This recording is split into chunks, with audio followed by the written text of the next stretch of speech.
Luc, chapitre 21. Dans le temple, Jésus regarde autour de lui. Il voit des gens riches qui mettent leurs offrandes à l'endroit réservé pour cela. Il voit aussi une veuve très pauvre. Elle met 2 pièces qui ont très peu de valeur. Jésus dit : Vraiment, je vous le dis, cette veuve pauvre a donné plus que tous les autres. En effet, tous les autres ont mis de l'argent qu'ils avaient en trop.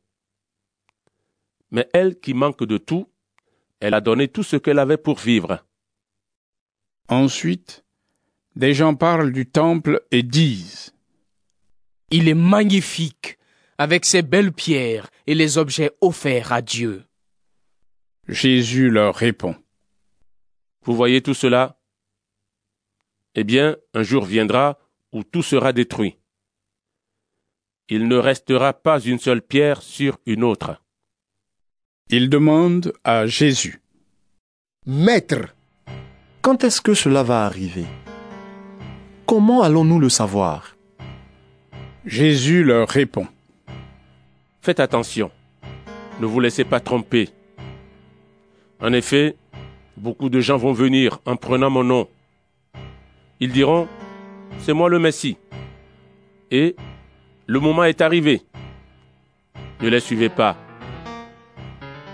Vous allez entendre parler de guerre et de révolution. Ne soyez pas effrayés. Oui, tout cela doit arriver d'abord, mais la fin ne sera pas pour tout de suite. Puis Jésus leur dit : Un peuple se battra contre un autre peuple. Un roi se battra contre un autre roi. Il y aura de grands tremblements de terre. Et dans plusieurs régions, il y aura la famine et de graves maladies. On verra des choses terribles dans le ciel et les gens auront très peur. Mais avant tout cela, on vous arrêtera et on vous fera souffrir. On vous livrera aux maisons de prière pour vous juger et on vous mettra en prison. On vous conduira devant des rois et des gouverneurs à cause de moi. Alors vous pourrez être mes témoins. Mettez-vous ceci dans la tête. Vous ne devez pas préparer d'avance ce que vous allez dire pour vous défendre. En effet, moi, je vous donnerai des paroles de sagesse. Et vos adversaires ne pourront pas discuter ni vous répondre. Même votre père et votre mère, vos frères, vos parents, vos amis vous livreront. Et ils feront condamner à mort plusieurs d'entre vous. Tout le monde vous détestera à cause de moi. Mais pas un cheveu de votre tête ne sera perdu. Résistez. C'est ainsi que vous sauverez vos vies. Vous verrez les armées ennemies tout autour de Jérusalem. Alors vous saurez que la ville sera bientôt détruite. À ce moment-là, ceux qui seront en Judée devront fuir dans les montagnes. Ceux qui seront dans la ville devront la quitter. Ceux qui seront dans les champs ne devront pas entrer dans la ville. Voilà comment Dieu punira son peuple ces jours-là. C'est écrit dans les livres saints, et cela arrivera. Quel malheur ces jours-là pour les femmes enceintes et pour celles qui allaitent leurs bébés. Oui, les gens de ce pays souffriront beaucoup. Le peuple recevra sa punition. On tuera certains avec des armes. Les autres, on les emmènera prisonniers dans tous les pays. Des gens qui ne connaissent pas Dieu détruiront complètement Jérusalem. Mais cela durera seulement jusqu'au moment où leur temps sera fini. Dans le soleil, la lune et les étoiles, on verra des choses étonnantes. Les tempêtes de la mer feront beaucoup de bruit, et tous les habitants de la terre seront très inquiets et effrayés. Des gens vont mourir de peur en pensant à tout ce qui va arriver sur la terre. En effet, les puissances du ciel trembleront. Alors, on verra arriver le Fils de l'homme entouré d'un nuage, avec toute sa puissance et toute sa gloire. Quand tout cela commencera à arriver, redressez-vous et relevez la tête. Oui, Dieu vous rendra bientôt libre. Et Jésus prend pour eux cette comparaison. Regardez le figuier et tous les autres arbres. Quand vous voyez que leurs feuilles commencent à pousser, vous le savez, la nouvelle saison est bientôt là. De la même façon, quand vous verrez ces choses arriver, vous devez le savoir. Le royaume de Dieu sera bientôt là. Je vous le dis, c'est la vérité. Quand cela arrivera, les gens d'aujourd'hui ne seront pas tous morts. Le ciel et la terre disparaîtront, mes paroles ne disparaîtront jamais. Attention, ne passez pas tout votre temps à faire la fête, à boire ou à vous faire du souci pour votre vie. Sinon, le jour du Fils de l'homme viendra quand vous ne l'attendez pas. Le filet prend les poissons par surprise. De la même façon, ce jour-là surprendra tous les habitants de la terre. Ne dormez pas, priez sans cesse. Alors, vous aurez la force de supporter tout ce qui va arriver et de vous tenir debout devant le Fils de l'homme. Pendant la journée, Jésus enseigne dans le temple, et le soir, il s'en va passer la nuit sur la colline appelée Mont des Oliviers. Le matin, tout le peuple vient au temple, près de Jésus pour l'écouter. Luc, chapitre 22. C'est bientôt la fête de la Pâque, la fête où on mange du pain sans levain. Les chefs des prêtres et les maîtres de la loi cherchent un moyen pour faire mourir Jésus. Mais ils ont peur du peuple. Alors, Satan entre dans Judas, qu'on appelle aussi Iscariote. Il fait partie des 12. Judas va trouver les chefs des prêtres et les chefs des gardes du temple. Il discute avec eux sur le moyen de leur livrer Jésus. Les chefs sont très contents et ils promettent de donner de l'argent à Judas. Celui-ci est d'accord. Il cherche une bonne occasion pour leur livrer Jésus loin de la foule. Pendant la fête des pains sans levain, le jour arrive où on doit tuer les agneaux pour le repas de la Pâque. Jésus envoie Pierre et Jean en disant : « Allez nous préparer le repas de la Pâque. » Ils lui demandent : « Où allons-nous le préparer ? Qu'est-ce que tu veux ? » Jésus leur répond : « Quand vous entrerez dans la ville, vous rencontrerez un homme qui porte un pot d'eau.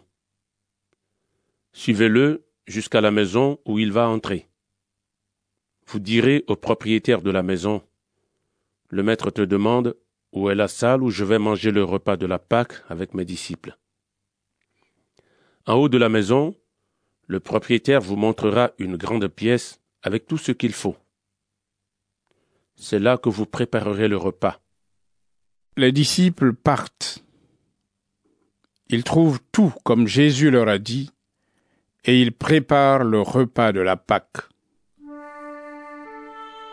Quand l'heure est venue, Jésus s'installe pour le repas avec les apôtres. Il leur dit : « J'ai beaucoup désiré manger ce repas de la Pâque avec vous, avant de souffrir. Oui, je vous le dis, je ne mangerai plus ce repas jusqu'au jour où Dieu l'offrira dans son royaume. » Ensuite, on donne une coupe de vin à Jésus. Il remercie Dieu, puis il dit : « Prenez cette coupe et partagez ce vin entre vous. Oui, je vous le dis, à partir de maintenant, je ne boirai plus de vin jusqu'à ce que le royaume de Dieu arrive. » Ensuite, Jésus prend du pain, il remercie Dieu, Il partage le pain et le donne aux disciples en disant : Ceci est mon corps donné pour vous. Faites cela en souvenir de moi. À la fin du repas, Jésus prend aussi la coupe de vin. Il dit : Cette coupe est la nouvelle alliance de Dieu, parce que mon sang est versé pour vous. Mais regardez, la main de celui qui me livre prend la nourriture avec moi. Oui, le Fils de l'homme va vers la mort comme Dieu l'a décidé. Mais quel malheur pour cet homme qui le livre. Alors, les disciples commencent à se demander entre eux : Lequel de nous va faire cela ? Ensuite, les disciples se mettent à se disputer. Ils se demandent : Lequel de nous est le plus important ? Jésus leur dit : Les rois des peuples les commandent comme des chefs, et ceux qui ont le pouvoir sur eux veulent qu'on les appelle amis du peuple. Mais vous, ne faites pas comme eux. Au contraire, le plus important parmi vous doit être comme le plus jeune. Et celui qui commande doit être comme celui qui sert. En effet, qui est le plus important ? Celui qui prend son repas ou celui qui sert ? C'est celui qui prend son repas. Eh bien moi, je suis au milieu de vous comme celui qui sert. Vous êtes restés avec moi quand on était contre moi. Et moi, je peux vous donner le royaume comme mon Père me l'a donné. Alors, vous mangerez et vous boirez avec moi dans mon royaume. Et vous serez assis sur des sièges de rois pour juger les 12 tribus du peuple d'Israël. Jésus dit à Simon-Pierre : Simon, Simon, écoute. Satan a demandé de pouvoir vous secouer tous, comme on secoue le grain dans un vent, pour le séparer de la paille. Mais moi, j'ai prié pour toi. J'ai demandé que tu ne perdes pas la foi. Et toi, quand tu reviendras à moi, rends tes frères plus forts. Pierre lui dit : Seigneur, je suis prêt à aller en prison avec toi, et même à mourir avec toi. Jésus lui répond : Oui, Pierre, je te le dis. Aujourd'hui, avant que le coq chante, tu diras 3 fois que tu ne me connais pas. Ensuite, Jésus dit à ses disciples : Quand je vous ai envoyés sans argent, sans sac ni sandales, est-ce que vous avez manqué de quelque chose ? Ils répondent : Nous n'avons manqué de rien. Il leur dit : Maintenant, au contraire, celui qui a de l'argent doit le prendre. Celui qui a un sac doit le prendre aussi. Celui qui n'est pas armé doit vendre son vêtement pour acheter une arme. Dans les livres saints, on lit : Les gens ont pris cet homme pour un bandit. Oui, je vous le dis, il faut que cela m'arrive. En effet, pour moi, tout est bientôt fini. Les disciples lui disent : Seigneur, voici 2 épées. Jésus leur répond : Cela suffit. Jésus sort et il va au mont des Oliviers, selon son habitude. Ses disciples le suivent. Quand il arrive à cet endroit, il leur dit : Priez pour pouvoir résister quand l'esprit du mal vous tentera. Jésus s'éloigne des disciples. Il va quelques mètres plus loin. Il se met à genoux et il prie en disant : Père, si tu veux, éloigne de moi cette coupe de souffrance. Pourtant, ne fais pas ce que je veux, mais ce que tu veux. Alors, un ange du ciel se montre à lui pour lui redonner du courage. Jésus a peur et il est très inquiet. Il prie avec plus de force encore. Sa sueur devient comme des gouttes de sang qui tombent par terre. Après qu'il a prié, il se relève, il revient vers les disciples. Il les trouve en train de dormir. Ils sont fatigués parce qu'ils sont tristes. Il leur dit: Pourquoi est-ce que vous dormez? Levez-vous et priez pour pouvoir résister quand l'esprit du mal vous tentera. Pendant que Jésus dit cela, une foule de gens arrive. Celui qui s'appelle Judas, l'un des 12, marche devant eux. Il vient près de Jésus pour l'embrasser. Jésus lui dit: Judas, c'est en embrassant le Fils de l'homme que tu le livres. Les disciples de Jésus voient ce qui va se passer. Ils lui demandent: Seigneur, est-ce que nous devons nous servir de l'épée? L'un d'eux frappe le serviteur du grand prêtre et il lui coupe l'oreille droite. Mais Jésus prend la parole. Laissez faire, cela suffit. Il touche l'oreille du serviteur et le guérit. Ensuite, Jésus dit au chef des prêtres, au chef des gardes du temple et aux anciens qui sont venus l'arrêter: Vous êtes venus avec des épées et des bâtons, comme pour prendre un bandit. Pourtant, tous les jours, j'étais avec vous dans le temple, et vous n'avez pas cherché à m'arrêter. Mais pour vous, maintenant, c'est le moment. C'est le moment où les forces du mal agissent dans la nuit. Ils prennent Jésus. Ils l'emmènent et ils le font entrer dans la maison du grand prêtre. Pierre les suit de loin. On a allumé un feu au milieu de la cour. Des gens sont assis autour du feu. Et Pierre s'assoit avec eux. Une servante voit Pierre assis près du feu. Elle le regarde avec attention et elle dit: Cet homme aussi était avec Jésus. Mais Pierre répond à la femme: Non, je ne le connais pas. Peu de temps après, un autre voit Pierre et il lui dit: Tu es bien un des disciples de Jésus, toi aussi. Mais Pierre dit à cet homme: Non, ce n'est pas vrai. 1 heure plus tard environ, un autre encore insiste en disant: C'est sûr, celui-là aussi était avec Jésus. En effet, il est de Galilée. Mais Pierre répond: Je ne sais pas ce que tu veux dire. Au même moment, pendant qu'il parle encore, un coq se met à chanter. Le Seigneur se retourne et il regarde Pierre dans les yeux. Alors, Pierre se rappelle ce que le Seigneur lui avait dit: Aujourd'hui, avant que le coq chante, tu diras 3 fois que tu ne me connais pas. Pierre sort de la cour et il pleure beaucoup.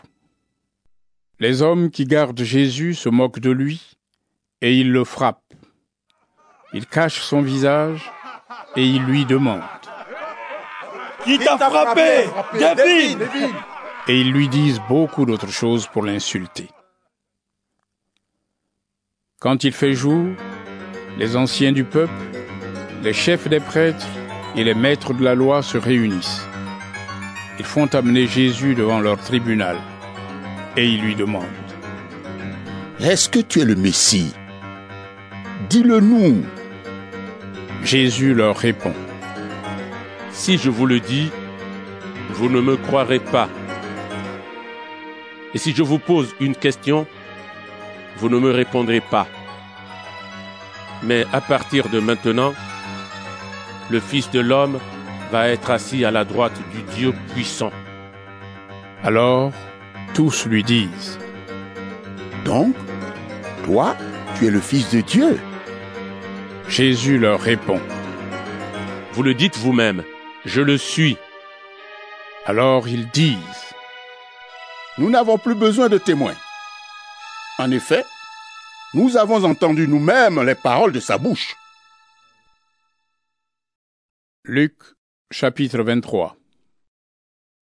Ensuite, ils se lèvent tous ensemble et ils amènent Jésus chez Pilate. Là, ils se mettent à accuser Jésus en disant : Nous avons trouvé cet homme en train de pousser notre peuple à la révolte. Il empêche les gens de payer l'impôt à l'empereur. Il dit qu'il est lui-même le Messie, un roi. Pilate demande à Jésus : Est-ce que tu es le roi des Juifs ? Jésus lui répond : C'est toi qui le dis. Pilate dit au chef des prêtres et à la foule : Je ne trouve pas de raison pour condamner cet homme. Mais les gens insistent en disant : Dans son enseignement, il pousse le peuple à la révolte. Il a commencé en Galilée, puis il est allé dans toute la Judée et maintenant il est venu ici. Pilate entend cela et il demande : Est-ce que cet homme est galiléen ? On lui répond que Jésus est de Galilée. C'est Hérode Antipas qui gouverne cette région. Et il est, lui aussi, à Jérusalem à ce moment-là. Alors Pilate envoie Jésus chez Hérode. Hérode est très content de voir Jésus. En effet, il a entendu parler de lui et depuis longtemps, il a envie de le rencontrer. Il espère qu'il va le voir faire quelque chose d'extraordinaire. Il lui pose beaucoup de questions. Mais Jésus ne lui répond rien. Les chefs des prêtres et les maîtres de la loi sont aussi venus chez Hérode. Et ils accusent Jésus avec force. Hérode et ses soldats insultent Jésus et ils se moquent de lui. Pour cela, ils lui mettent un vêtement magnifique. Ensuite, Hérode renvoie Jésus chez Pilate. Avant, Hérode Antipas et Pilate étaient ennemis. Ce jour-là, ils deviennent amis. Pilate réunit les chefs des prêtres, les autorités et le peuple. Il leur dit : Vous m'avez amené cet homme en me disant, il pousse notre peuple à la révolte. Alors, je l'ai interrogé devant vous. Vous l'accusez, mais moi, je n'ai pas trouvé de raison pour le condamner. Hérode Antipas n'en a pas trouvé non plus, puisqu'il l'a renvoyé chez nous. Il n'a donc rien fait pour mériter de mourir. C'est pourquoi je vais le faire frapper, ensuite je vais le libérer. Les gens se mettent à crier tous ensemble : Fais mourir cet homme! Libère-nous Barabbas! Fais mourir cet homme! Libère-nous Barabbas! Fais mourir cet homme! Libère-nous Barabbas! Barabbas a tué quelqu'un quand les gens se sont révoltés contre les Romains dans la ville. C'est pour cela qu'il est en prison. Pilate veut libérer Jésus et de nouveau, il parle à la foule. Mais les gens crient : Sur une croix! Sur une croix! Sur une croix! Sur une croix! Une troisième fois, Pilate prend la parole et dit : Qu'est-ce que cet homme a fait de mal? Je ne trouve pas de raison pour le faire mourir. C'est pourquoi je vais le faire frapper et le libérer. Mais les gens insistent en criant très fort : Sur une croix! Et leurs cris sont les plus forts. Alors Pilate décide de faire ce que la foule demande. Il libère celui qu'ils ont demandé, Barabbas. Pourtant, on l'avait mis en prison parce qu'il avait tué quelqu'un pendant une révolte contre les Romains. Et Pilate livre Jésus à la foule en leur disant : Faites-lui ce que vous voulez. Les soldats amènent Jésus. Ils rencontrent Simon, un homme de Cyrène, qui revient des champs. Il l'oblige à mettre la croix sur son dos pour qu'il la porte derrière Jésus. Une grande foule suit Jésus. Des femmes pleurent et sont dans le deuil à cause de lui. Jésus se retourne vers elles et leur dit : Femmes de Jérusalem, ne pleurez pas à cause de moi. Au contraire, pleurez à cause de vous et de vos enfants. Oui, le moment va venir où on dira « Elles sont heureuses les femmes qui ne peuvent pas avoir d'enfants, celles qui n'en ont jamais eu et qui n'ont pas allaité de bébé. » Alors les gens se mettront à dire aux montagnes « Tombez sur nous » et aux collines « Cachez-nous ». En effet, si on fait du mal à l'arbre vert, qu'est-ce qu'on fera donc à l'arbre mort? On amène aussi 2 autres hommes, des bandits, pour les faire mourir avec Jésus. Ils arrivent à l'endroit appelé le crâne. Là, les soldats clouent Jésus sur une croix. Ils clouent aussi les 2 bandits, l'un à sa droite, l'autre à sa gauche. Jésus dit : Père, pardonne-leur. Ils ne savent pas ce qu'ils font. Les soldats tirent au sort pour savoir qui aura ces vêtements. Puis ils les partagent entre eux. Le peuple est là et il regarde. Les chefs des Juifs se moquent de Jésus en disant : Il a sauvé les autres, eh bien, il n'a qu'à se sauver lui-même, s'il est vraiment le Messie, celui que Dieu a choisi. Les soldats aussi se moquent de Jésus. Ils s'approchent de lui et ils lui offrent du vinaigre en disant : Si tu es le roi des Juifs, sauve-toi toi-même. Au-dessus de Jésus, on a mis une pancarte avec ces mots : C'est le roi des Juifs. Un des bandits cloués sur une croix insulte Jésus en disant : Tu dis que tu es le Messie. Alors, sauve-toi toi-même et sauve-nous aussi. Mais le deuxième bandit fait des reproches au premier en lui disant : Tu es condamné à mort comme cet homme. Et tu ne respectes même pas Dieu. Pour toi et moi, la punition est juste. Oui, nous l'avons bien mérité, mais lui, il n'a rien fait de mal. Ensuite, il dit à Jésus : Jésus, souviens-toi de moi quand tu viendras comme roi. Jésus lui répond : Je te le dis, c'est la vérité. Aujourd'hui, tu seras avec moi dans le paradis. Quand il est presque midi, le soleil s'arrête de briller. Dans tout le pays, il fait nuit jusqu'à 3 heures de l'après-midi. Le rideau qui est dans le temple se déchire au milieu en 2 morceaux. Jésus pousse un grand cri. Il dit : Père, je remets ma vie dans tes mains. Et après qu'il a dit cela, il meurt. L'officier romain voit ce qui est arrivé et il dit : Gloire à Dieu. Vraiment, cet homme était innocent. Beaucoup de gens sont venus pour regarder ce spectacle. Ils voient ce qui est arrivé. Alors, tous rentrent chez eux, pleins de tristesse. Tous les amis de Jésus et les femmes qui l'ont accompagné depuis la Galilée se tiennent assez loin. Ils regardent ce qui se passe. Il y a là un homme appelé Joseph, de la ville juive d'Arimathée. Il fait partie du tribunal des Juifs. C'est un homme bon et juste. Il attend le royaume de Dieu. Il n'est pas d'accord avec ce que le tribunal a décidé et fait. Joseph va voir Pilate. Il lui demande le corps de Jésus.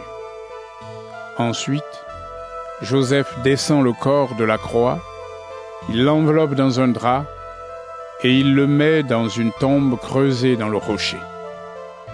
Dans cette tombe, on n'a encore enterré personne.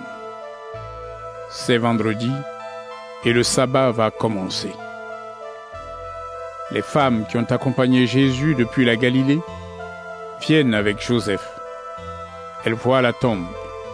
Elles regardent comment on place le corps de Jésus. Ensuite, elles rentrent chez elles. Elles préparent l'huile et les parfums pour son corps. Mais, le jour du sabbat, elles ne travaillent pas.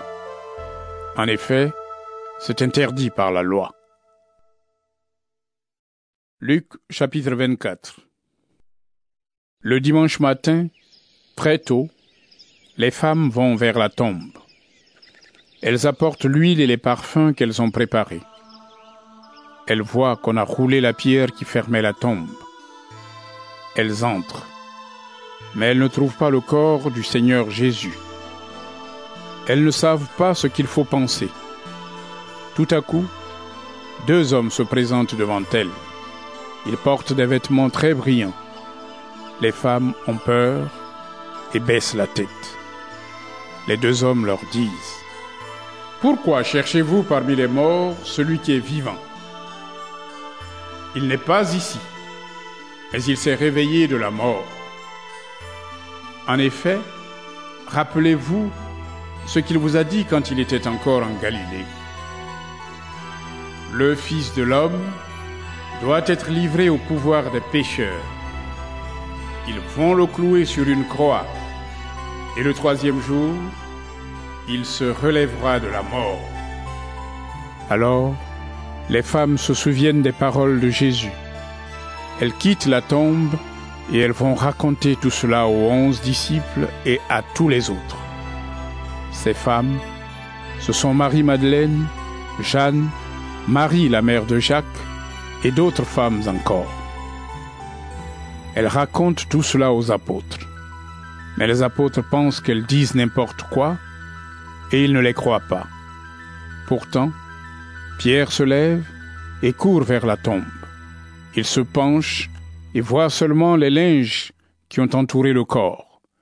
Il rentre chez lui, très étonné de ce qui est arrivé. Le même jour, 2 disciples vont à un village appelé Emmaüs. C'est à 2 heures de marche de Jérusalem.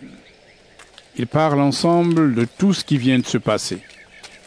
Pendant qu'ils parlent et qu'ils discutent, Jésus lui-même s'approche et il marche avec eux. Les disciples le voient bien, mais quelque chose les empêche de le reconnaître. Jésus leur demande: « Vous discutiez de quoi en marchant ?» Alors, les disciples s'arrêtent. Ils ont l'air tristes.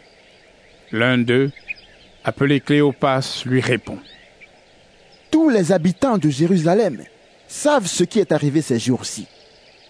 Et toi seul, tu ne le sais pas ?» Il leur dit: « Quoi donc ?» Ils lui répondent: « Ce qui est arrivé à Jésus de Nazareth. C'était un grand prophète. Sa parole était puissante et il faisait des choses extraordinaires devant Dieu et devant tout le peuple. Nos chefs des prêtres et nos dirigeants l'ont livré pour le faire condamner à mort. On l'a cloué sur une croix. Et nous espérions que c'était lui qui allait libérer Israël. Mais voici déjà le 3e jour depuis que c'est arrivé. Pourtant, quelques femmes de notre groupe nous ont beaucoup étonnés. Ce matin, très tôt, elles sont allées à la tombe. Elles n'ont pas trouvé le corps de Jésus. Et elles sont revenues nous dire: des anges se sont montrés à nous. Ils nous ont dit: Jésus est vivant. Quelques-uns de notre groupe sont allés à la tombe, eux aussi.